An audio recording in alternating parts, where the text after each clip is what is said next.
Assalamualaikum warahmatullahi wabarakatuh. Hai semuanya, perkenalkan saya Afifah Anggireviana dari PBI Pagi semester 4. NPM saya adalah 0919013601. Baik, pada kesempatan kali ini saya akan menyampaikan pendapat saya mengenai penugasan yang telah diberikan oleh Pak Fajru. Yang pertama, saya akan menjelaskan tentang Nadiem Makarim. Nadiem Makarim adalah sosok yang hebat dan memiliki karir yang sangat bagus. Setelah dirinya menyatakan untuk mengundurkan diri sebagai Direktur Utama Gojek, beliau dipilih oleh Bapak Jokowi sebagai Menteri Pendidikan dan Kebudayaan dengan masa jabatannya yaitu dari 2019 hingga sekarang. Sebagai Menteri Pendidikan dan Kebudayaan, beliau membuat kebijakan yaitu Merdeka Belajar. Berikut 4 kebijakan Merdeka Belajar yang dicanangkan Mendikbud Nadiem Makarim. Yang pertama yaitu mengganti ujian sekolah berstandar nasional atau USBN dengan ujian assessment yang diselenggarakan hanya dari pihak sekolah. Ujian tersebut tidak hanya tertulis, namun bisa berupa penugasan kelompok, karya tulis, dan sebagainya. Yang kedua, menghapus format ujian nasional yang sebelumnya lalu menggantinya dengan asesmen kompetensi minimum dan survei karakter. Kemudian yang ketiga yaitu menyederhanakan rencana pelaksanaan pembelajaran atau RPP yang komponennya terlalu banyak dan kaku. Guru diberikan kebebasan untuk membuat dan mengembangkan RPP sendiri. Yang keempat yaitu memberikan fleksibilitas dalam sistem zonasi dan peraturan penerimaan peserta didik baru atau PPDB. Kebijakan baru ini menambah kuota jalur prestasi yang sebelumnya hanya 15% menjadi 30%. Kemudian, Merdeka Belajar itu sendiri adalah program kebijakan baru Kementerian Pendidikan dan Kebudayaan Republik Indonesia atau Kemendikbud RI yang dicanangkan oleh Menteri Pendidikan dan Kebudayaan RI Kabinet Indonesia Maju yaitu Nadiem Anwar Makarim. Esensi kemerdekaan berpikir menurut Nadiem harus didahului oleh para guru sebelum mereka mengajarkannya pada siswa-siswinya.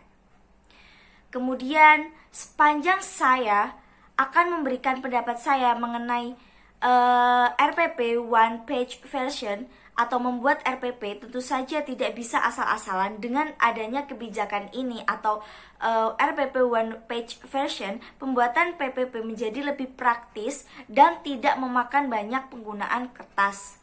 Terkadang ada beberapa guru atau pengajar yang mengajar di kelas tidak sesuai dengan RPP yang telah dibuat oleh mereka, dan tak jarang juga menjumpai guru yang tidak membawa RPP karena dianggap tidak simpel. Dengan adanya aturan RPP One Page Version ini lebih memudahkan guru dalam mengajar.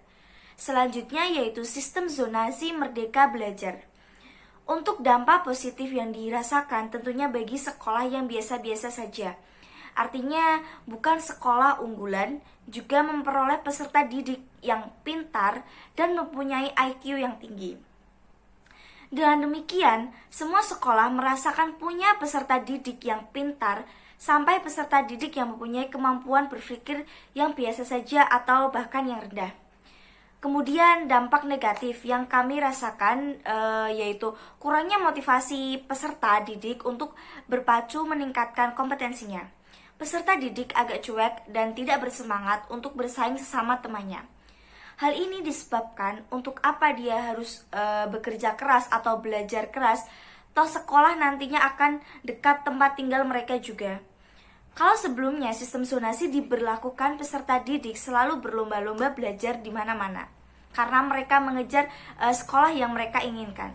Sekarang banyak lembaga-lembaga kekurangan peserta didik. Secara umum, mereka tidak terpancing untuk berpacu meningkatkan kompetensi karena sekolah-sekolah favorit tidak lagi mengadakan tes mandiri dalam penerimaan peserta didik baru. Hal demikian sangat berimbas sekali pada peningkatan kompetensi peserta didik, sehingga hasil ujian nasional peserta didik secara umum menurun, khusus matematika, jauh dari yang kita harapkan. Bagi peserta didik yang mempunyai minat belajar tinggi dan kemampuan lebih, sistem zonasi ini buat mereka adalah merugikan karena mereka tidak punya kesempatan untuk dapat mengikuti tes mandiri memasuki sekolah-sekolah favorit yang mereka inginkan. Namun, buat peserta didik yang belajarnya kurang dan kemampuan juga menengah ke bawah sangat menguntungkan. Kemudian, yang terakhir saya akan menjelaskan mengenai asesmen pengganti ujian nasional. Asesmen nasional ini adalah penilaian mutu sekolah, madrasah, dan program kesetaraan pada jenjang dasar serta menengah. Penilaian ini untuk meningkatkan kualitas pendidikan dengan informasi akurat. Peserta asesmen nasional adalah siswa kelas 5 jenjang SD atau MI, kemudian kelas 8 tingkat SMP atau MTS. Jadwal pelaksanaan asesmen nasional berbeda untuk tiap jenjang pendidikannya. Hasil asesmen nasional adalah pemetaan mutu pendidikan pada seluruh fasilitas pendidikan di Indonesia. Peta kualitas ini menjadi cermin untuk mempercepat perbaikan mutu pendidikan di Indonesia. Asesmen nasional dirancang sebagai pengganti ujian nasional dan ujian sekolah berstandar nasional atau USBN. Sekian yang dapat saya sampaikan, kurang lebihnya mohon maaf. Terima kasih. Wassalamualaikum warahmatullahi wabarakatuh.